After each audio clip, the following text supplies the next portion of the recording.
Olá, queridos amigos do Grupo Horta de Souza.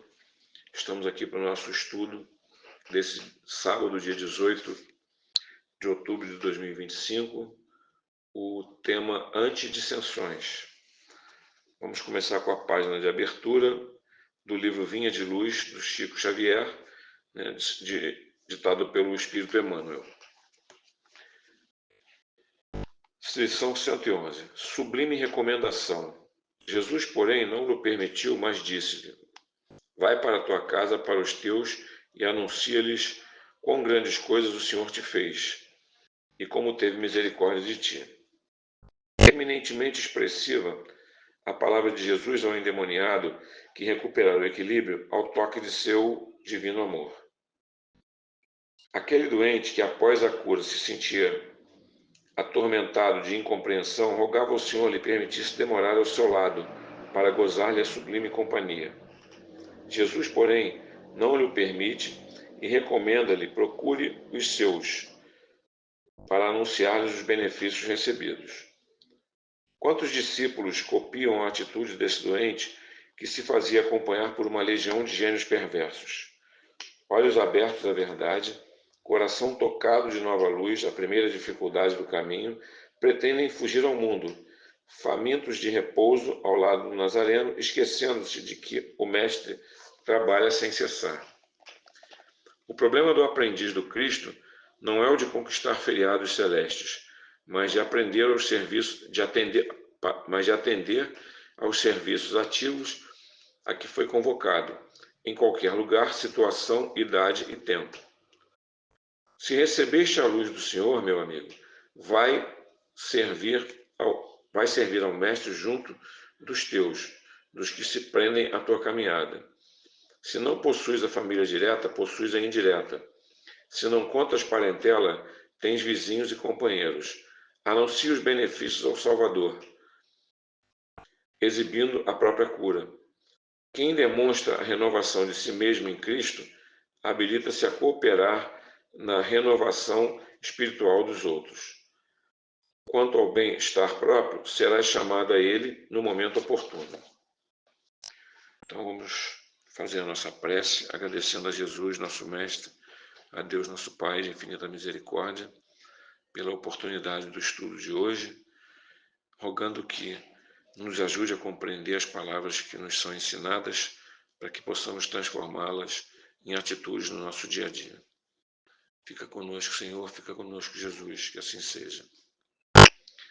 Bom, gente, esse estudo, então, antidissensões, ele fala basicamente, de situações em que há pessoas que provocam a discórdia. A dissensão nada mais é do que a discórdia. E aqueles que provocam a discórdia, como diz o texto aqui, são aqueles que não se despojaram ainda dos sombrios andrajos do egoísmo e do orgulho, que está escrito literalmente no texto. E o texto nos exorta a ter uma atitude de não nos deixarmos levar por essas dissensões, por essa discórdia, por essas confusões que são provocadas por pessoas que têm o prazer em semear o caos, em semear a confusão entre grupos. Então, é algo que o texto aqui nos recomenda, policiar a nossa palavra, refletir nossos atos, agir com prudência, agir com parcimônia, com cuidado, para evitar que nós sejamos contaminados com esse caos da dissensão, com essa crise que é provocada sempre por essas pessoas que provocam as dissensões. Então, uma das saídas aqui que o texto nos oferece, é claro, é a prece, é a oração, é resguardar nossos ouvidos de ouvir coisas desagradáveis, nos colocarmos em atitude de prece, de concentração, pedindo a Deus que não nos deixe ser dominados, ser contaminados né, pelo clima da dissensão. E, de certa forma, né, esse texto nos dá uma lição, né, de como nos comportarmos, né, diante das ofensas também, né? Quando nós somos ofendidos, quando nós somos agredidos, seja fisicamente, seja verbalmente, é importante que nós nos recolhamos à prece, nos recolhamos à meditação e não nos deixemos contaminar por essas agressões, né, por esses ataques. Então, creio que uma das lições que fica mais ou menos nas entrelinhas do texto é essa, é da nossa atitude diante não só do caos, né, da provocação, mas é a nossa atitude diante de situações em que somos normalmente provocados a reagir e muitas vezes reagimos, perdemos a cabeça e agimos de forma que depois viremos a nos arrepender, né? Então, nos dedicarmos ao trabalho, nos dedicarmos às nossas missões, tentar não absorver tanto, né, o clima hostil e seguirmos firmes, né, nos nossos propósitos, nas nossas tarefas, porque é a melhor forma, né? É a melhor forma de lidarmos com esse tipo de problema. Então, o trabalho edificante também é algo que é recomendado aqui pelo texto, né? E é muito fácil, né, a gente entender. Não é tão fácil a gente praticar, nós temos ainda muitas dificuldades, né, de agir dessa forma, mas é fácil a gente entender que não é não é o perfil de alguém que quer evoluir, né, se deixar levar pela, pela dissensão, pela discórdia, né? Então ele dá alguns exemplos aqui, né, de que não é simples isso, né? Então ele faz a analogia do trilho estreito, né, que leva a locomotiva no caminho certo e evita os desastres, né? O cautério, né, que embora doa, né, libera o nosso corpo de uma doença, né? A poda, né, que aparentemente é violenta, mas que recupera a saúde da planta. Então, essas dificuldades, essas dores, elas são um caminho para nos fortalecer, para nos levar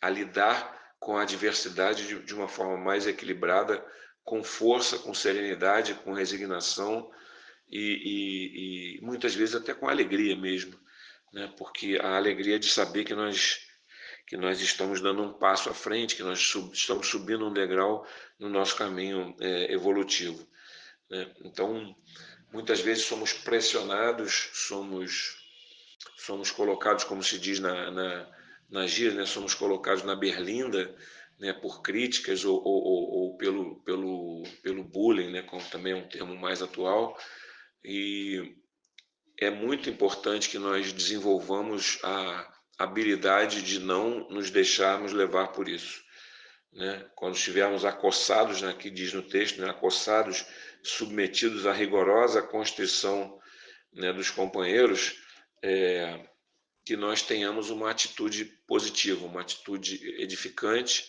e nunca uma atitude de entrarmos, né, nos deixarmos contaminar por essa situação.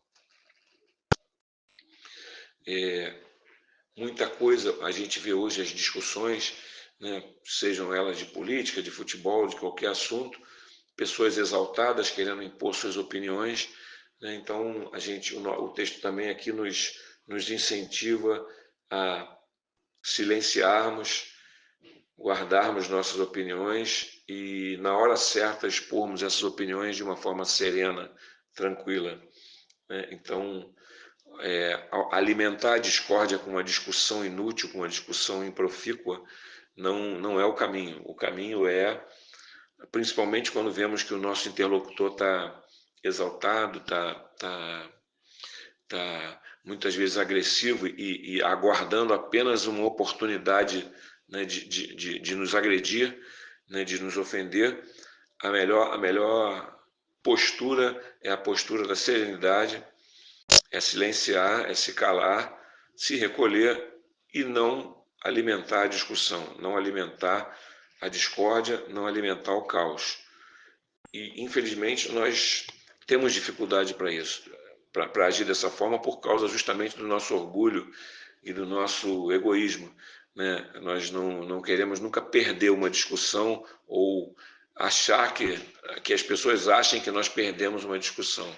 Então a gente que quer sempre rebater, a gente quer sempre discutir no pior sentido, não discutir no sentido de debater, mas discutir no sentido de brigar, né, de trocar ofensas. Então é uma atitude errada. O que nós devemos fazer diante da dissensão é demonstrar serenidade, demonstrar paz, demonstrar que nós não queremos participar daquilo, né? E a melhor forma é, exatamente recorrer à prece, recorrer ao silêncio, recorrer à meditação.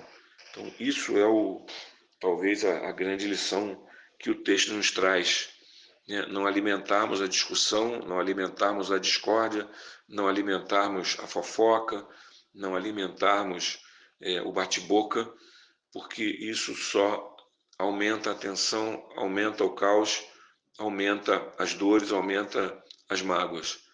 É importante que nós, então, nos recolhamos. A prece, né, como sempre, é o melhor caminho, mas é importante também que nós mantenhamos uma atitude não de subserviência, mas uma atitude de serenidade, olhar para aquilo e deixar que a pessoa se acalme e, quem sabe, mais na frente, com os ânimos mais acalmados, né, com a poeira baixada, a gente conseguir argumentar de uma forma mais eficiente. Ou então, simplesmente, quando não tiver sentido, simplesmente deixar que aquilo passe. Então é isso. Creio que esse é o meu, assim, na minha opinião, é a mensagem que esse texto nos traz, né? De não nos deixarmos levar pela dissensão, não alimentarmos discussões e nos darmos o direito de ficarmos em silêncio, em atitude de prece e rogando a Deus que nos dê a serenidade para superar esses momentos difíceis. Então vamos para a nossa prece de encerramento. Mais uma vez agradecer a Deus, nosso Pai, a Jesus, nosso Mestre, aos bons espíritos que nos acompanham, que nos orientam, que nos amam, que nos mostram os caminhos. Rogar que esses espíritos continuem nos ajudando, rogar a Jesus que continue nos inspirando, a Deus que continue nos protegendo, nos orientando, e que nós possamos seguir o nosso dia a dia de uma forma serena, de uma forma aprendendo a lidar com o problema, muitas vezes com um sorriso, com a serenidade, e não alimentarmos a violência, não alimentarmos o caos e a discussão. Pedimos então, Senhor, que fique conosco, que nos abençoe, que abençoe nossa semana, nosso trabalho, nossa vida particular, nossas casas, nossa cidade. Que assim seja, Senhor. Graças a Deus.